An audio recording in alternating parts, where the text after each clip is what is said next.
दादाला राजकारणासाठी जेवढा पैसा लागतो ना, तो सगळा याच बँकेत येतो. त्याचे बरेचसे इतर व्यवहार याच बँकेत होतात.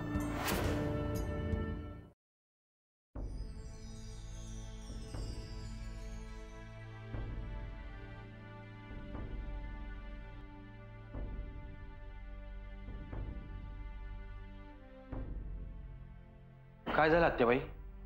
एवढं घाईत बोलवलं? काही झालं नाही आहे, पण कुठल्याही क्षणी काहीही होईल.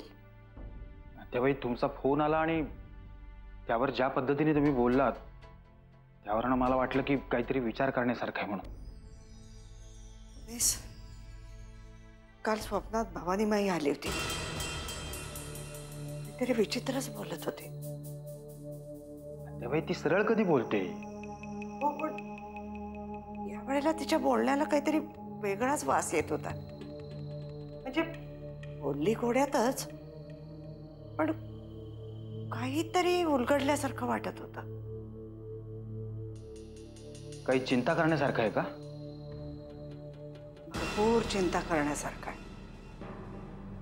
यावेळी वागतेस ती अंधाराबद्दल बोलत होती. स्वप्नात तिने माझ्या डोळ्यावर पट्टी बांधली आणि मला म्हणाली, बघ काही दिसतंय का ते. तुमच्यापैकी कुणाला तरी असंच अंधारातून जावं लागणार आहे. मग डोळे काय कामाचे, ते गळून पडलेलेच बरे. असंच काहीतरी विचित्र बोलत असते. यापूर्वी पण मी बघितले ते. हे काहीतरी वेगळंच आहे. आणि ती बोलली आहे म्हणजे हे घडणार हे तर विधी लिखित. आता तिला काय म्हणायचंय ते शोधून काढायचं आणि पुढे मागे करता येईल का ते बघायचं. पण आत्याबाई, आपण तिच्या भाकितामध्ये काय बदल करू शकतो? काहीतरी मार्ग निघेलो, त्याच्याशिवाय ती अशी येऊन सांगणार नाही. पण हे असं अंधारात चालायचं याचा अर्थ काय? आत्याबाई, मी तर पुरता गोंधळून गेलोय. या सगळ्यावर आता तुम्हीच काहीतरी तोडगा काढू शकता. तोडगे काढण्यात आयुष्य गेलं माझं. तर भीती एवढीच वाटते वागणीस, जानकीला काही व्हायला नको. हो, अजून किती लहान आहे, तिचं सगळं व्हायचंय. मी जाऊन येऊ का भवानी माईकडे? तिथे जाऊन तिला काय विचारणार तुम्ही? ह्या सगळ्याचा अर्थ तरी विचारतो. ती काय अर्थ सांगणार आहे तुम्हाला? तुम्हाला माहिती आहे, अख्ख्या गावात ती फक्त आपल्याशी बोलते. त्याच्यापेक्षा मला वाटतं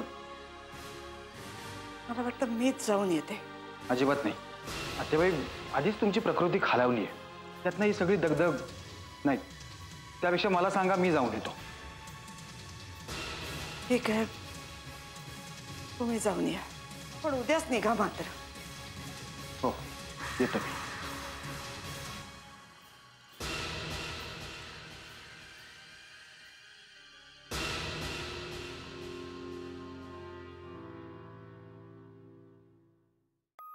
काय ग माऊ, आईला त्रास नाही ना देते? जानकी ताई, लय गोड आहे तुमची पोरगी. माऊ, कोण आलंय पाहिलं का? कोण आलंय आपल्याला भेटायला? काकू आलीये. ती कशी ओळखणार मला? ती जन्मल्या आम्हाला हाकलून नाही का दिलं रमावतीला?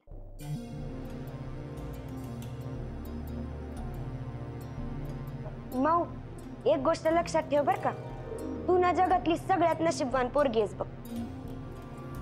कारण तुला जानकी ताई सारखी आई मिळाली. नाही तर तो युवराज, नुसताच नावाचा युवराज आहे बघ. का असं का बोलतीये? अहिल्याताई सुद्धा खूप जपतात त्याला, खूप बदलल्या आहेत त्या. जाऊ दे ना जानकी ताई, मी काही न बोललेलंच बरं. बोलले की लोकांना वाटतं मी बोलतो. त्याचमुळे घरामध्ये वाद होतील असे विषय बोलायचेच नाही. जानकी ताई, आपण रमावतीच्या काठावर वाढलो. आपण तशाच होत, नदीसारखे. काठाला धरून राहणार. नाही लताईंचं तसं नाहीये. पारका चकड्याचं काळीज आहे बघा त्यांचं. काय झालं आता अहिल्याताईंचं? जाऊ दे, मी बोलले की उगाच माझं तोंड मग ठीक आहे, नको बोलत जाऊ. नाही, आता विषय निघालाच आहे म्हणून सांगतो. आता त्यांच्या खोली समोरने येत होते ना, तर युवराज किती मोठ्याने रडत होता. आणि त्या खोलीमध्ये नव्हत्या? त्या कुठं जाणार आहेत की तिथंच. पण पोराचं रडणं ऐकू येतंय का त्यांना? तू खरं सांगतेय? आता मी कशाला खोटं बोलू? अहो, मला ते इतकं वाईट वाटलं ना, वाटलं जावं पटकन पोराला उचलून घ्यावं. मला तर भीती वाटते बाबा अहिल्याताईंची. तू एक काम कर सुगंधा, तू माऊ जवळ थांब, मी आलेच. अहो थांबा, नको. उगाच तुम्ही तिथं गेलात ना तर त्यांना तुम्हाला बोलायचा चान्स भेटेल परत. आता मला कोण काय बोलतंय याच्यापेक्षा युवराज जास्त महत्वाचा. तू थांब माऊ जवळ, मी आले.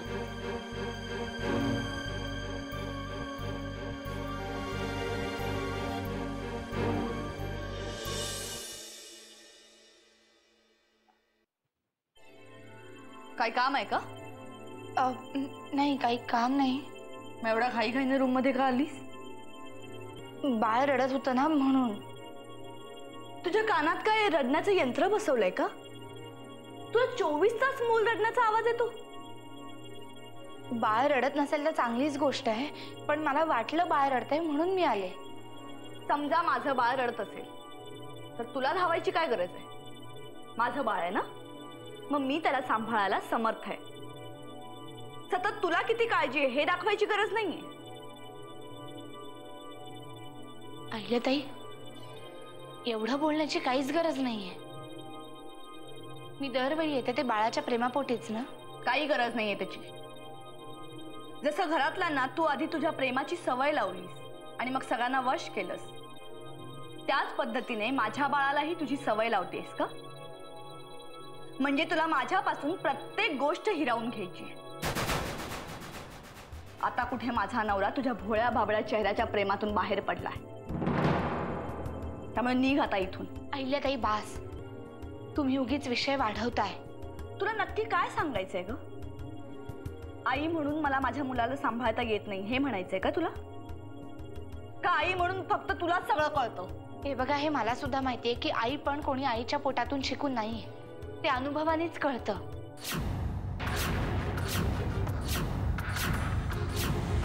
तू मला टोमणा मारतेस का? का माझ्या नवऱ्याने तुला ऐकवलेली वाक्य मला गंमत म्हणून ऐकवतेस? नक्की काय साधायचं तुला यातून? अहिल्याताई बास झालं तुमचं हे बोलणं. रडणाऱ्या बाळाला शांत करायला आलं म्हणजे काही गुन्हा झाला का? हो, हा गुन्हाच आहे. आणि तू असे छोटे मोठे गुन्हे सतत करत आलीस. तुझी स्पर्धा नेहमी माझ्याशीच का असते ग? कधी आईपणाची स्पर्धा तर कधी किल्ल्या मिळवण्याची स्पर्धा, कधी चांगुलपणाची स्पर्धा तर कधी आत्याबाईंना खुश करण्याची स्पर्धा. तुझी सतत माझ्याशी काहीतरी स्पर्धा लागलेलीच असते. मी तुमच्याशी कुठलीही स्पर्धा करत नाहीये. हे बघ, इतकी वर्ष मी सगळं सहन केलं कारण माझ्यात काहीतरी कमी होती. पण आता मी आई झाली म्हणून तुझं हे नवीन नाटक सुरू झालंय. काय तर मला मूल सांभाळता येत नाही. अहिल्याताई आता बास, नाहीतर माझा सुद्धा ताबा सुटेल. गबगा, उगाच आईपणाचा टेंभा मिरवू नकोस. देवाने नशिबाने तुझ्या पदरात जी पोरगी टाकली आहे ना, तिला आधी सांभाळ आणि मग माझ्या मुलाला शांत करायला ये. कळलं ना? निघ आता, नाहीतर माझा नवरा आल्यावर तुला आणखीन काहीतरी बोलेल. आणि आता मी जे काही बोलते ते त्यांचंही मत आहे असंच समज. चल निघ.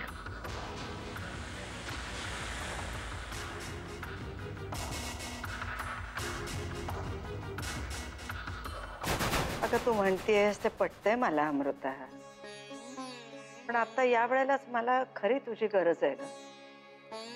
मग तुझं सासरी जाणं थोडं लांबवता नाही येणार का? आत्याजी, अगं मलाही इथे राहावंसं वाटतं ग, पण मी मम्मांना बोलले मी येते म्हणून. अगं पण आता 5-6 दिवसातच पाडवा आलाय, पाडवा करून मगच जा ना. उलट मी असा विचार केला होता की नाहीतरी सणाच्या दिवशी मम्मा एकट्याच घरी असतील तर मी त्यांना जाऊन सोबत करेन. त्याच्यापेक्षा आपण असं करूया ना, पाडव्याला युगंधरालाच इकडे बोलावूया. नाही, नको. सध्या सध्या घरात जे काही वातावरण चाललंय ना, ते पाहता मला अजिबात वाटत नाही की आपण त्यांना इथे बोलवावं. उगाच त्यांच्या समोर तमाशे नको. हे बघा अमृता, हे इतपत वातावरण प्रत्येक घरात असतं. आता आपलं घर जरा मोठं आहे, जास्त माणसं आहेत, त्याच्यामुळे जरा लोकांच्या डोळ्यावर येतं एवढंच. असं नाहीये. आता अहिल्या काकूचाच घे ना. आधी तिच्या बोलण्याला काही तारतम्य तरी होतं, पण आता तर भान सोडून बोलत असते. जाऊ दे ग, नवीन नवीन मुलाचं कौतुक आहे ना, म्हणून चाललंय सगळं. जानकी,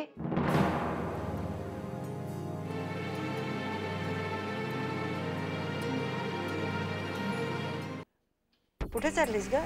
नाही ग, मी ते मग इकडे ये ना.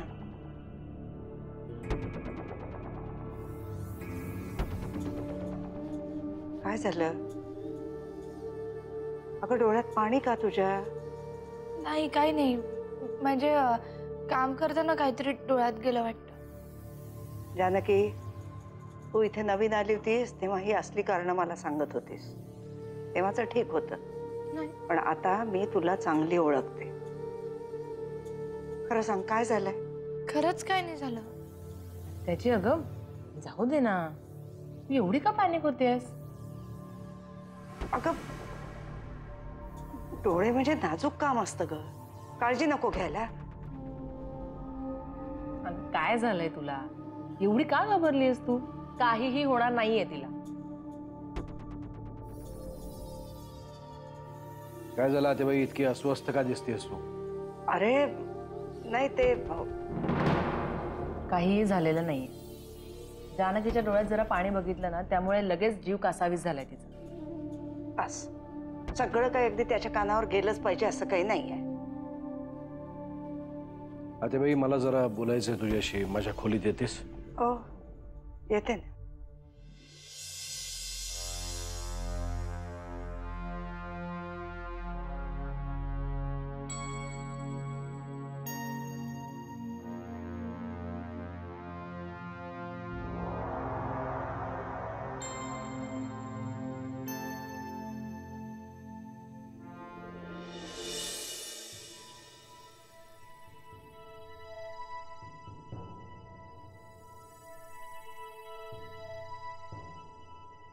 बरं झालं नरसिंहा मला बोलवलंस ते.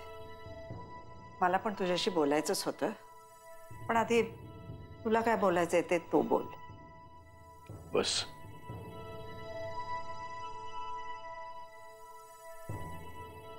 मला तुझ्याशी एका महत्वाच्या विषयावर बोलायचं आहे बाई.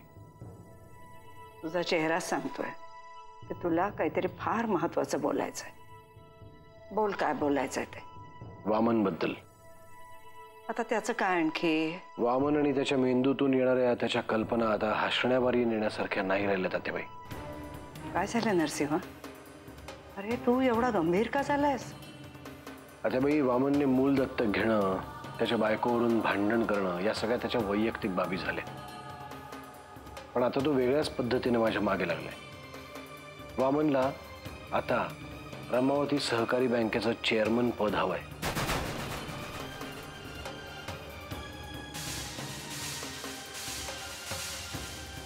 काय सांगतोयस काय? स्वतः येऊन बोललाय तुझ्याशी? नुसतं बोललं नाही, तर मला मुदत देऊन गेलाय विचार करण्यासाठी. तूच सांगा ते बाई, जर या माणसाला मी 500 रुपये दिले आणि बाजारात खर्च करून असं सांगितलं तर त्याला ते तरी जमणार आहे का? शक्यच नाही. जास्तीत जास्त ती नोट हरवून येऊ शकतो तो. नरसिंहा, ही भाषा त्याची नाही आहे. अहिल्याने गृहपाठ करून घेतलेला आहे त्याचा. आता मी वामनला चांगलंच माहिती आहे की ती बँक म्हणजे माझ्यासाठी एक आर्थिक स्रोत आहे. अगदी निवडणुकांसाठी किंवा सामाजिक कार्यासाठी सुद्धा सगळा पैसा माझा तिथूनच येतो. मला तो आता आर्थिक अडचणीत टाकण्याचा प्रयत्न करतोय की काय असं वाटतंय. अरे तू त्याला हे पद दिलंस ना, तर 2 दिवसात कंटाळून तुझ्याचकडे येईल तो परत. माझं चुकलं म्हणायला. नाही अरे बाई, पद आणि पैसा एकदा माणसाच्या हाताला लागला ना, की गल्लीतला कार्यकर्ता सुद्धा देखणा वागायला लागतो, देखणा दिसायला लागतो. मी म्हणून विषयाची परीक्षा नाही घेणार. सरळ नाही म्हणून सांग ना त्याला. मग तो काड्या घालायला सुरुवात करणार. इथलं सगळं वातावरण बदलून जाईल. जानकी गरोदर असताना त्याने किती त्रास दिला आठवतं ना तुला? मी काय म्हणते, मग दुसरं एखादं पद देऊन गप्प बसव ना त्याला. प्रयत्न तोच चालू आहे बाई. देवाजवळ एकच प्रार्थना कर, माझं डोकं फिरल्यामुळे त्याला काही व्हायला नको. नरसिंहा, हा घरातला मामला आहे एवढं लक्षात ठेव. एवढं लक्षात घेतलंय म्हणूनच वाचलाय हा. नाही तर अशा मुद्द्यांवर बोलायला माझे आमदार सुद्धा थरथरतात माझ्यासमोर. तू काय बोलतोय ते सगळं लक्षात आलंय आता माझ्या. वाटल्यास मी बोलून पाहू का त्याच्याशी? त्याने त्याला जास्तच मस्ती चढेल बाई. कारण ही अहिल्या दररोज त्याच्या डोक्यात काहीतरी भरवत असणार आणि वाट पाहत असणार की घरातल्या प्रत्येक व्यक्तीने याच विषयावर बोलावं. ठीक आहे, या विषयातलं गांभीर्य आता माझ्या लक्षात आलेलं आहे. मी माझ्या पद्धतीने काही करता येत आहे का ते बघते. बरं मला सांग, तुला काय बोलायचं होतं?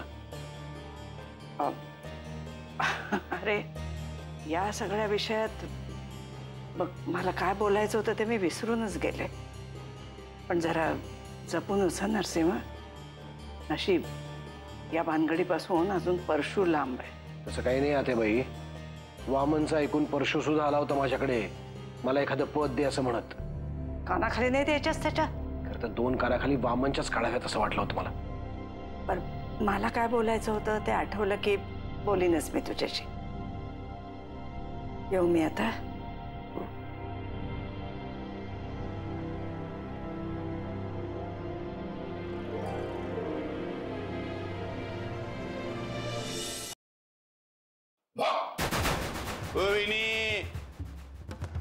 नाही, या वेळेला माझं बोलणं ऐकून घेतल्याशिवाय मी तुम्हाला इथं जाऊ देणार नाही. अरे काय लावलंय काय घरामध्ये? एक माणूस जीवाच्या आकांताने काहीतरी सांगायचा प्रयत्न करतोय, सगळे मिळून दुर्लक्ष करतोय. हे बघा, मी तुमचं कुठलंही बोलणं ऐकण्याच्या मनस्थितीमध्ये नाही. नसणारच वहिनी, कारण वामण्याच्या खोलीत आलाय तुम्ही. काय वामण्याने घोर अपमान बिपमान केला का काय तुमचा? तुम्हाला काय करायचंय त्याच्याशी? मला सगळं करायचंय. तेव्हा आमने की नाही तुमचं दादाचं मानसिक खच्ची करून करून तुम्हाला संपवण्याचा प्रयत्न करतोय. कळलं की नाही? तेच चाललंय त्याचं आता बी. तुम्हाला काय माहित त्यांचं काय चाललंय ते? मला काय माहिती म्हणे? मलाच तर माहितीये. तेच तर कवापासून सांगायचा प्रयत्न करतोय की वामण्यान त्याची बायको ती अहिल्या तुम्हाला दोघांना संपवण्याचा प्रयत्न करत्यात. कळलं की नाही? एवढ्या वेळा सांगतोय, कुणी ऐकायलाच तयार नाही, डुंकून बघायला नाही माझ्याकडे. तुम्हाला जे काही बोलायचं ना ते सरळ सरळ बोला. मग आता आणि कुठे वकड्यात बोललो? सरळ सरळच सांगतोय. वामण्याने अहिल्यानं तुम्हाला दोघांना संपवण्याचा घाट घातलेला आहे. पहिली खेळ खेळून गेलाय तो. बँकेचं चेअरमन पद मागतोय. म्हणजे कसं होणार? दादाच्या आर्थिक नाड्या आवळल्या जाणार, मग दादाला येणार गुंगी. असं आहे ते सगळं. हे काही बोळ्याने दूध पित नाहीत. दादा दूध पित नाही. वामण्या बोळ्या बोळ्यान दादाला दूध पाजतोय आणि तो बोळा आईला दुधात बुडवून वामण्याकडे देते. वामण्या त्याला पाजवतोय. हळूहळू दादा त्या गुंगीत गुंगून जाणार. हो, तुम्ही हे सगळं कशाच्या जोरावर बोलताय? हो, नाहीतर तुम्ही 1 मिनिट सुद्धा माझं बोलणं ऐकून घेत नाही. मग कशाच्या जोरावर एवढा वेळ माझं बोलणं ऐकून घेताय? म्हणजे माझ्या बोलण्याची परिचिती आलेली आहे तुम्हाला. परिचिती. वामन दादा तुम्हाला काही बोलले का? बोलायला कशाला पाहिजे? नजरेला सरळ सरळ दिसते की नाही? एक एक खेळी कशा खेळत चाललाय बघा वामण्या. म्हणजे पहिला खेळी खेळला काय की दादा किल्लेदारच नाही म्हणला. मग दत्तक मुलगी नाही मुलगा घेतला आणि आता बँकेचं चेअरमन पद मागतोय. एका पाठोपाठ एक खेळी खेळत चाललाय तो. म्हणजे दादाच्या शीटवर त्याला बसायचं आहे. दादा जे जे काही करतो ते सगळं त्याला करायचंय. आणि दादाची प्रमुख ताकद कोण आहे? जानकी वहिनी. म्हणून जिथं जिथं गावल, जिथं तिथं संधी मिळेल तिथं तुमचा घोर अपमान करायची संधी तो सोडत नाही. माझं म्हणणं पटते की नाही? हा, पटणारच हो. पण या वामण्याच्या खेळीवर माझ्याकडे उपाय आहे बरं का. काय? याच्यावरचा उपाय म्हणजे असं आहे की वामण्याला कुठल्या बी परिस्थितीमध्ये चेअरमन पद मिळू द्यायचं नाही. तुम्ही आता दादाला जाऊन सांगायचं म्हणून हे पद मला पाहिजे. कशी वाटली आयडिया? हे सगळं तुम्हीच परस्पर जाऊन त्यांच्याशी का नाही बोलत? म्हणजे माझी आयडिया तुम्हाला आवडलेली आहे तर? ते मला माहिती नाही. तुम्हाला तर माहित असणार सगळं. वामण्यापासून दादाला वाचवणे तुमचंच काम आहे वहिनी. निदान दादाच्या कानावर तरी घालून बघा. हे बघा, तुम्हाला जे काही करायचं आहे ना ते तुम्ही करा. मला त्याच्याशी काहीही घेणं देणं नाहीये.